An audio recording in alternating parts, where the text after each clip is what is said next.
یمنی ہوتیوں کے پاس اس طرح کی بحری کشتیاں نہیں ہیں جس طرح کی بحری کشتیاں ایران کے پاس ہیں. نہ اتنا انفراسٹرکچر ہے, نہ اتنی پار ہے. دوسرا یہ کہ وہ دور سے حملہ کر سکتے ہیں, ایک کیوس پیدا کر سکتے ہیں, ایک ٹرموائل پیدا کر سکتے ہیں, ڈر کا عنصر جو ہے وہ نمایاں کر سکتے ہیں, جس کی بنیاد کے اوپر ہم نے یہ دیکھا کہ انہوں نے 2 آئل ٹینکرز کے اوپر جو حملہ کیا, اس کے نتیجے میں روزانہ کی بنیاد پہ جو سینکڑوں جہاز گزرتے تھے وہ 25 جہاز ایک دن کے اندر گزرے ہیں. یہ تو ہمیں معلوم پڑا ہے, لیکن مجموعی اعتبار سے وہ اس جگہ کو مکمل کنٹرول میں لے آئیں گے جس طریقے سے ایران لا سکا ہے, تو یہ تو ممکنات میں سے دکھائی نہیں دیتا. ہاں یہ بڑی امپورٹنٹ بات ہے. دیکھیں ان کے پاس کامیکازی ڈرون ہے نا. 2024 کے اندر 3 امریکن نیول شپس کو نشانہ بنایا گیا تھا. یہ بھی ایک ریالٹی ہے, اور وہ مفلوج تو کر سکتے ہیں. دیکھیں مکمل ناکہ بندی تو میں پہلے دن سے اس بات کے اوپر ہوں کہ وہ مکمل ناکہ بندی نہیں کر پائیں گے یا پورا اس سسٹم کو جیم نہیں کر پائیں گے, لیکن تعطل تو ڈال دیں گے نا. یہ ایسا ہی ہے کہ آپ کے پاس ایک باہر گاڑی کھڑی ہے اور آپ نے ابھی شہر سے باہر کہیں ٹریول کرنا ہے, لیٹس سے کہ پنجاب کے کسی بھی شہر جانا ہے, ملتان جانا ہے, لیکن ملتان کے راستے کے اندر دھرنا چل رہا ہے. وہاں لیٹس سے کہ کسی بھی مذہبی جماعت کا یا سیاسی پارٹی نے روڈیں بلاک کر دی ہوئی ہیں, تو آپ باوجود گاڑی ہو کے آپ نہیں جا پائیں گے, رکھنا ڈل جائے گا. اسی وجہ سے تعطل آ جاتا ہے.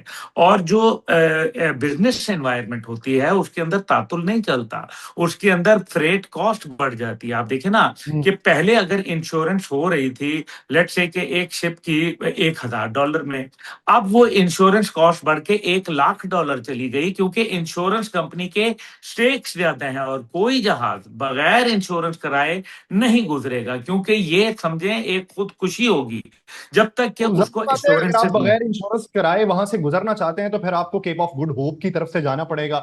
تو اتنے ہی دنوں کا اضافہ ہے, اتنا ہی فریٹ چارجز کا اضافہ ہے, اتنا ہی کاسٹ آف پروڈکشن کا اضافہ ہے. تو پھر آپ اپنا جو بائر ہے اس کو کس ضمن کے اندر وہ چیز مہیا کر سکتے ہیں؟ تو اس ضمن میں ہم نے یہ دیکھا ہے کہ جنگ کا انشورنس جو پریمیم ہے وہ بڑھ چکا ہے.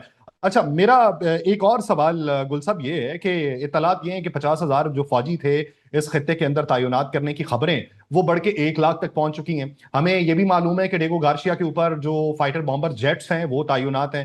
ہمیں یہ بھی معلوم ہے کہ اردن, کویت اور بحرین کی اس وقت صورتحال کیا ہے اور وہاں پہ کس حد تک موومنٹ جو ہے وہ اس وقت جاری و ساری ہے. اطلاعات یہ بھی ہیں کہ نیٹو کی فورسز جو ہیں وہ آ رہی ہیں یہاں پہ. اب ہم نے یہ دیکھا کہ جب حملے ہوئے ایران کے اوپر تو جواب میں ایران نے حملے خلیجی ممالک پہ کیے, یہ کہہ کے کہ یہاں سے آپریٹ ہو رہا ہے, تم لوگ ساتھ دے رہے ہو, تو یہاں پہ ساتھ دینے کا جو جواب ہے وہ ایران کس طریقے سے دے گا. ہم نے یہ بھی دیکھا کہ اسرائیل کے اوپر وہ حملے نہیں کر رہا, لیکن اگر نیٹو کی موجودگی یہاں پر ہو جاتی ہے تو کیا پھر ہم یہ کہہ سکتے ہیں کہ ایران اپنے کوئی ایسے میزائل بھی نکالے گا جو ماضی کے اندر ڈیگو گارشیا کو ہٹ کرنے کی اطلاعات تھیں اس کی عملی شکل اب کی بار دیکھنے کو ملے گی اور نیٹو ممالک جو ہیں وہ بھی مشکل میں آ جائیں گے؟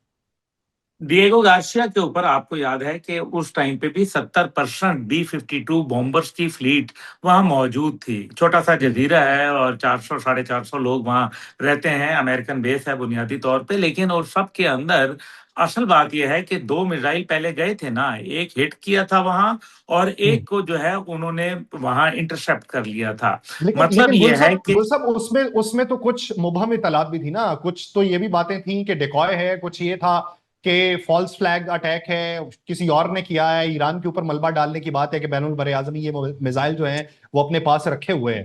تو یہ اس وقت کنفرمیشن بھی تو نہیں تھی نا, ایران نے وہ کلیم بھی نہیں کیا تھا. جی ایران نے بالکل کلیم نہیں کیا تھا, اس کو گو کی پوزیشن میں رکھا گیا تھا. لیکن یاد رکھیں کہ ایران کے پاس ایسی بہت ساری چیزیں موجود ہیں, ایک فل سپیکٹرم آف میسائل ان کے پاس موجود ہیں. چلیں اس کو تو چھوڑ دیں, لیکن کیا جو تل ابیب جا سکتے ہیں تو کیا وہ گریس نہیں جا سکتے؟ اور اگر وہ گریس جا سکتے ہیں تو اس کا مطلب یہ ہے کہ پرابلم تو ہے, اور ساتھ ہی ساتھ یہ ہے کہ یورپ کو تو ہٹ ہوگا. اب یورپ کے اوپر اگر دیکھ لیں تو جب یورپ کے لیے انہوں نے ٹوٹل فورسز کو نکالا تھا کہ جناب اتنی فورسز ہمارے پاس ایکسٹرا ہو سکتی ہیں جو کہ ہم یوکرین جنگ میں استعمال کر سکتے ہیں, جب کیئر سٹارمر ان کا وزیر اعظم تھا اور ڈونلڈ ٹرمپ کے ساتھ تلخ کلامی کے بعد وہ وہاں واپس آیا تھا, تو یورپین یونین کا اجلاس بلایا تھا برطانیہ کے اندر. فیصلہ یہ ہوا ہوا تھا کہ ٹوٹل مل ملا کے 27,000 ان کے پاس ٹروپس ہیں، لیکن ان کے پاس بھی اسلحہ موجود نہیں ہے. جیسے ہم اس پہ ماضی میں بھی پروگرام میں بات کر چکا ہوں کہ 8 دن کے لیے ٹوٹل برطانیہ لڑ سکتا ہے، 6 دن غالباً فرانس کے ہیں، اور 12 دن کی جنگ کر سکتا ہے جرمنی. اس کے بعد تو ان کے پاس کچھ رہ ہی نہیں جاتا. تو یہ تمام اسلحہ کہاں سے آئے گا؟ امریکہ سے آئے گا. اور کیا امریکہ اتنا اسلحہ فوری طور پر ان کو بھجوا سکتا ہے؟ نمبر 1. نمبر 2 یہ ہے کہ کیا وہ اس اسلحے سے مانوس ہوں گے فوج، یا بس مطلب آپ کو میں ابھی دے دوں ایک لیٹ سے کہ one of the finest sniper rifle میں آپ کو دے دوں، آپ چلا لیں گے یاسر بھائی؟ تو یہ آپ تو نہیں چلا پائیں گے، کیونکہ آپ کو تو اس کے اوپر تجربہ کوئی نہیں ہے. تو یہ تمام باتیں جو ابھی 1,00,000 کی بات کی جا رہی ہے، پہلی بات یہ ہے کہ وہ 50,000 ٹروپس ہیں کہاں؟ دوسری بات یہ ہے کہ وہ جو 5,000 ان کے مرینز آئے تھے، اور جو کہا گیا تھا کہ 82nd ایئر بورن ڈویژن کے لوگ آئیں گے اور وہ وہاں ڈپلوائے کیے جا چکے ہیں یو ایس ایس ٹریپولی کے ذریعے، وہ کہاں چلے گئے؟ وہ نظر نہیں آ رہے. پھر ابھی جو خود ڈونلڈ ٹرمپ کے جو نائب ہیں، جو کہ آپ دیکھ لیں کہ جے ڈی وینس، انہوں نے کیا بولا؟ انہوں نے کہا ہم یہ ابھی کوئی ٹروپس وغیرہ وہاں ڈپلوائے نہیں ہو رہے. انہوں نے تو اس کو رول آؤٹ کر دیا. اور پھر سب سے بڑھ کر بات یہ ہے کہ یہ بات 50,000 60,000 لاکھ ٹروپس کی نہیں ہے. منیمم امریکہ کو جو کانسنٹریشن چاہیے ہے، اگر انہوں نے جنگ کو کوئی میننگ فل جگہ کے اوپر لے کے جانا ہے، تو 5,00,000 ٹروپس چاہیے. 5,00,000 ٹروپس. پہلی بات ہے کہ وہ لائیں گے کیسے؟ کانگریس کی اجازت ہوگی نہیں ہوگی؟ ابھی انہوں نے نیا بجٹ مانگ لیا، غالباً 87 بلین اور مانگے ہیں کانگریس سے، اور کانگریس نے ابھی تک تو اس کے اوپر کوئی خاص بات چیت نہیں کی. اب سر، اگر خاص وہ بات چیت کانگریس کے اندر تو ہلچل پیدا ہے. کانگریس نے تو اعتراضات اٹھائے ہیں. کچھ ریپبلکن پارٹیز کے رہنما جو ہیں وہ یہ بات کر رہے ہیں کہ اس سے تو آپ کے اشارے جو ہیں وہ مستقبل کے اندر جنگ کے پھیلاؤ کی طرف جاتے ہوئے دکھائی دیتے ہیں.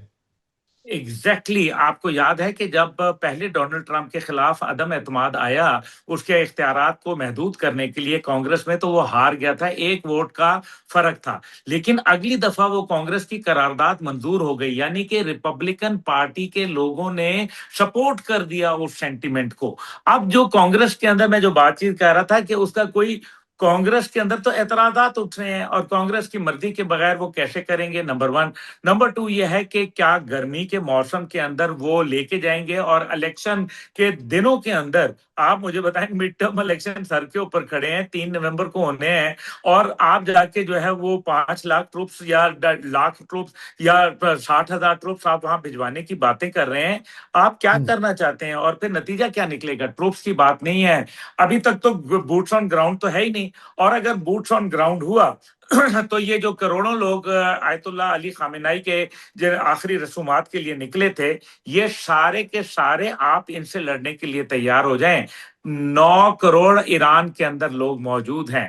آس پاس مضافات کے اندر امریکہ کے ظلم اور ستم سہے ہوئے عراق کے اندر، سیریا کے اندر لوگ موجود ہیں، اور وہ پھر ایسی جنگ بھیانک لے کے آئیں گے.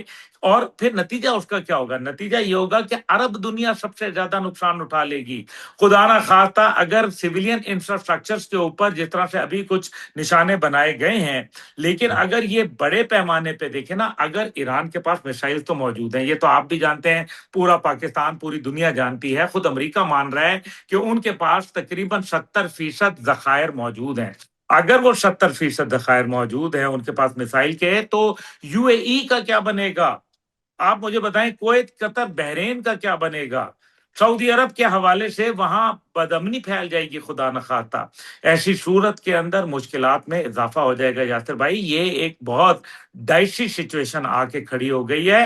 اس لیے امریکہ جو کہا جاتا ہے نا فارسی میں، نہ جائے ماندم نہ پائے رفتم والی پوزیشن ہے، کیچ 22.